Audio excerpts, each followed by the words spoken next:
So a little bit about me. I am currently an engineering lead for developing one of the analytic products that we have at Deloitte that I'll go into a little bit more. But as far as my background, I grew up not far from here in Bethesda, Maryland, and then went to school also not too far at UVA. I studied systems engineering and joined Deloitte. I've been at Deloitte for 9 years now, and in that time I've worn a lot of different hats. I've done everything from the traditional consulting through to the more technical side of things. So I've done ops, I've done data science, I've done software engineering. I'm a committer on TensorFlow. So my passion is really more around building analytics solutions for clients, and so I identify more with the developer side. Okay, awesome. Oh yeah, so you're an engineer, you're a developer, not an accountant. Right? Exactly. So I thought Deloitte was like all accounting and not so. That's what every time you say, "Oh, I work for Deloitte," because everyone in this town asks the first question is, "Where do you work?" Right? Of course. In every town. And they're like, "Oh, so you're an accountant?" It's like, no, I'm not an accountant. I'm actually part of the technology consulting practice, and then specifically within that, do analytic product development. Okay, cool. So there's a whole group that you're a part of, and I want to hear from you a little bit about. I'm going to give you the clicker because these are your slides. Okay, let's pretend that didn't just happen. So, all right. So, what kind of problems are you solving for your customers? Yeah. The use case that I want to highlight at a generic level is more around identifying high-risk actors or entities in a network. Okay. So what does that mean? What are specific? Bad guys. Yeah, bad guys. So that can be a lot of different things. Some examples, if you're in the financial services industry, identifying fraud rings, national security, identifying terrorists. Yeah. Supply chain is important for companies talked about before. They need to identify potentially risky suppliers in their supply chain. Oh, right. Okay. Gotcha. Okay, so that's your problem space, right? Yeah, and so as far as in order to do that, there are a lot of challenges that either the business or the mission analysts have with identifying these high-risk bad actors. Okay. And so I like to... Like what challenges? I like to categorize them under two big buckets. One is more the data side, so Okay. a lot of the challenges with the data, and then the operational side. And so I'm going to talk a little bit about the data side since... You got data problems? Yeah, we got data problems. Who doesn't? From a data perspective, analysts that are trying to identify these bad actors have the typical challenges that a lot of companies have around dealing with the scale of data, dealing with the high velocity of data. But an additional challenge from a data perspective is how do you connect a lot of different data sets together into one to create one network that they can analyze. So not only do you have to connect a lot of different data sources, but you also have to connect a lot of different data types, right? So if you're doing the financial services fraud detection, you're probably looking, among other things, at people, organizations, transactions, to name a few, right? So how do you connect all that? A join? Yeah, exactly. How? And so that's part of it, but then get even more challenging. You talk about connecting things around that might not be strongly keyed. So for example, let's say I'm looking at airline data. In Delta, all my tickets show up as Max Melnick, but in American, they might show up as Max J. Melnick. And the analyst doesn't want to see two different people when they're doing the analysis. Right, they want to see it's the same one person. It's you. It's all you. Exactly. And so how do you say that Max Melnick and Max J. Melnick are the same for the analyst so that they can analyze it in one cohesive picture? So that's a little bit on the data side, Okay. the challenges. Then there's obviously the operational challenges. Okay. Right now, a lot of analysts have to go back and forth with IT, which takes a lot of time to actually get an answer. IT struggles with how do I write the queries so that I can answer these questions in an efficient manner. So because they're trying to get the answers back to the analyst as quick as possible.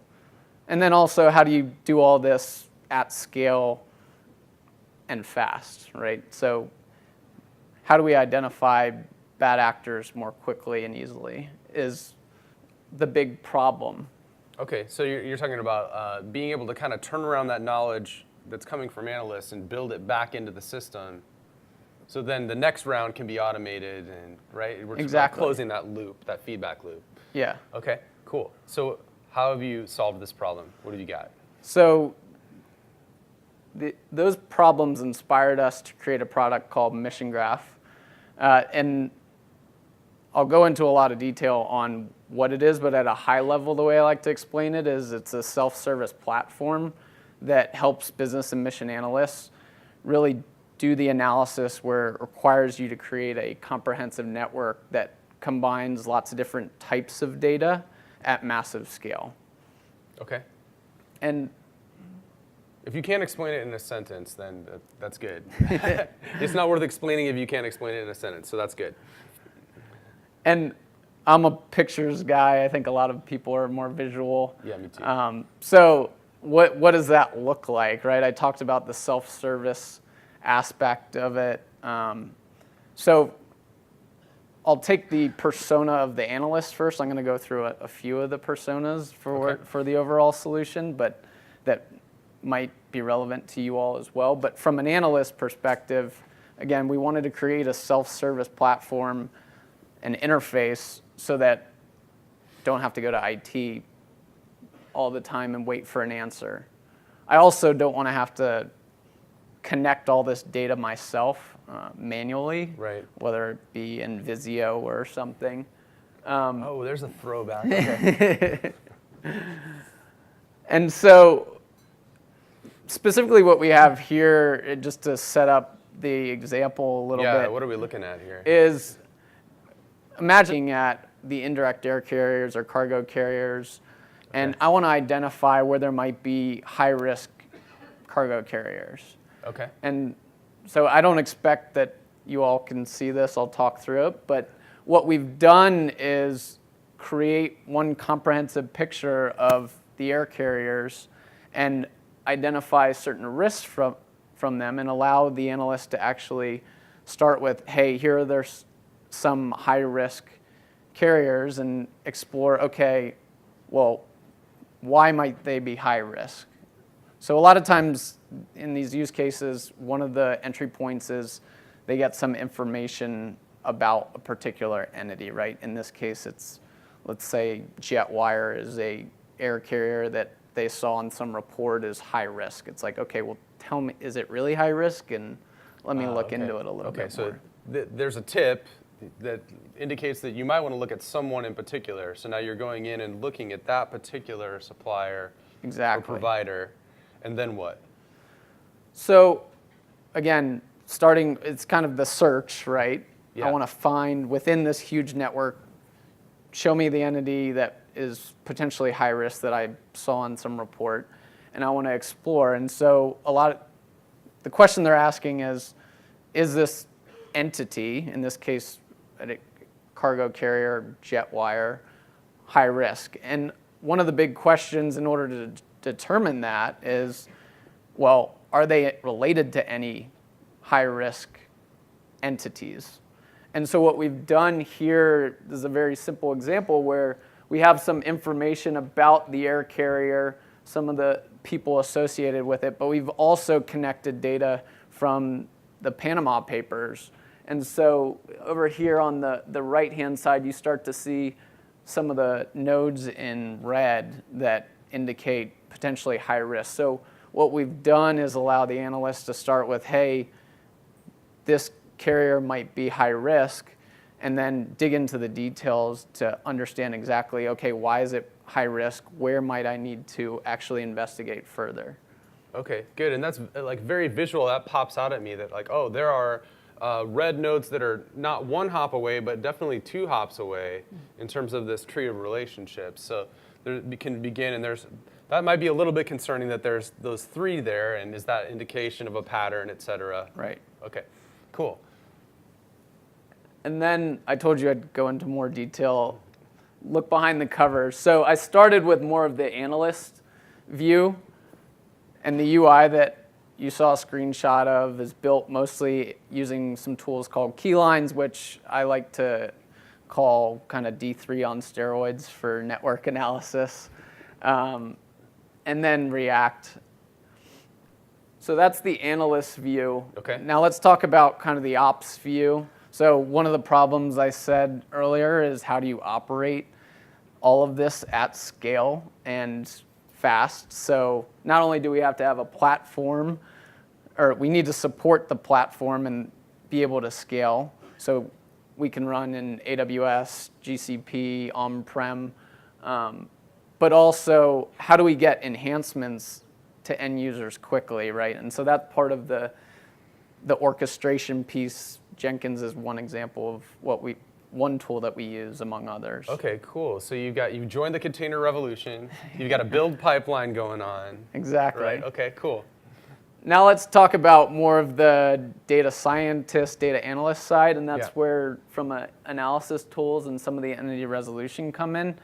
And so what we're able to do, like I showed you, is provide an application to the end users, but a lot of times they have questions that are tangentially related to the data that we have access to, but they might not be able to answer it directly with the application. And so what we can do is we have data scientists and analysts that can use certain interactive notebooks, whether it be a DSE Studio, Jupyter Notebook, Zeppelin, connect to the cluster and run certain ad hoc analytics. Some of the things, the more interesting side of things are, okay, tell me where I should be looking for potentially high risk things. So it's kind of like a Spotify Discover Weekly for bad actors in the network, right? And then can I get a playlist of those? Yeah.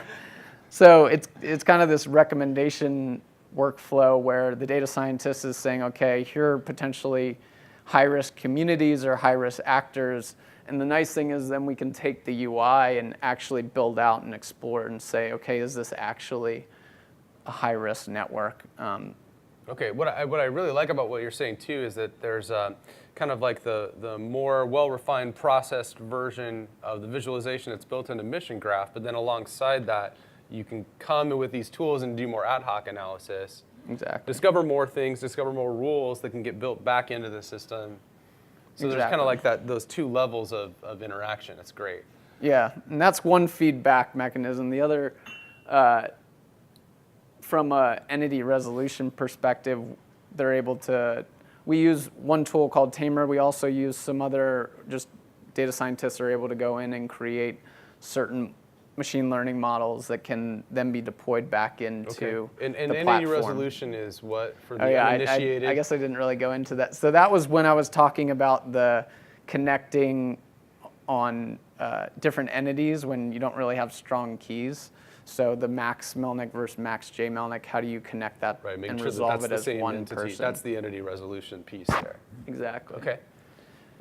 So that's the data scientist angle of this. And then from the core of it, DataStax Enterprise. So I know we were talking yesterday, and you're like, well, okay, tell me why DataStax. And I think part of the biggest thing is the scalability and the availability that we're able to provide, but also kind of the flexibility around things that you talked about earlier around tunable consistency. So depending on the use case, sometimes it's more important to be consistent, and others it might be okay to sacrifice some performance. Right. And then flexibility in deployment models, like I talked about before, right? So we can deploy in any of the cloud providers, but we can also deploy on-prem or any combination thereof. Okay. And so specifically, we actually do use all the different workloads of DataStax. So I talked about when I showed the UI before, how a lot of times analysts start with some information about an entity or a lot of entities. So that's kind of the search problem, right? So Solar allows us to do search at scale. Spark allows us to do both the data integration at scale, so how do we get the source data into what I'll talk about next, which is the graph. Yeah. But also the analytics, right? So going back to what I was talking about with the data scientists doing the bad actor Spotify Discover Weekly equivalent. Yeah. So that's why we use Solar. That's why we use Spark.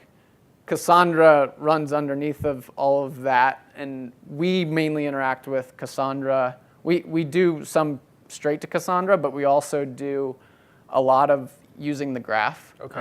And so why graph and why DSE graph? The first piece of that is, again, we need to be able to support massive scale data sets and connect data across a lot of different types of data, yeah, and answer a lot of those relationship-based questions.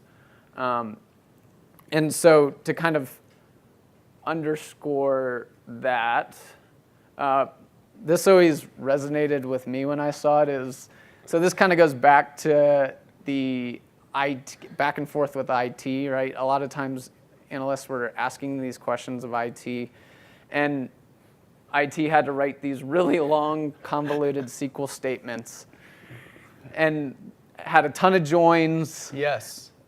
Probably had to change it every time that they had to answer a question depending on how, like, the relationship, like, again, tell me everyone or everything connected to this person. Well, that could go on infinitely.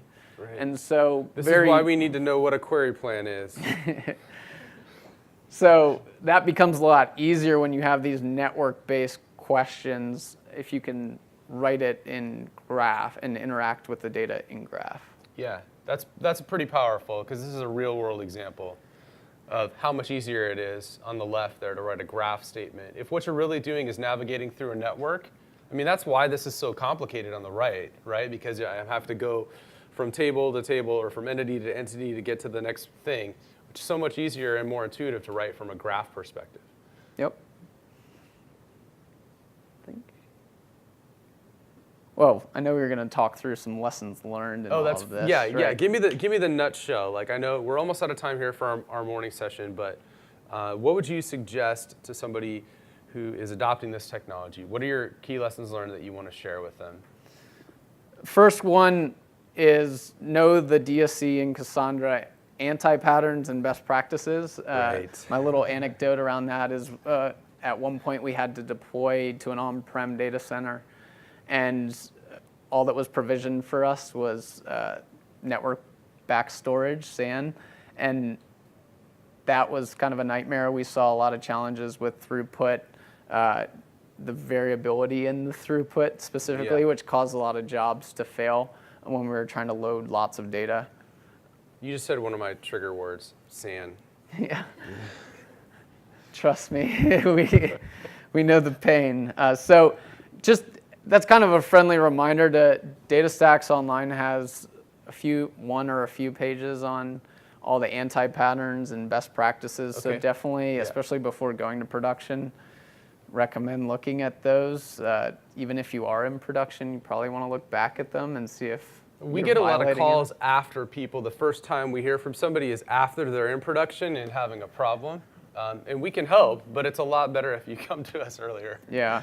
And there are also tools. I know there's a DSE for the ops guys. There's a DSE pre-flight check that you can run that will identify certain issues. Ops Center probably has other stuff that that will identify operational issues.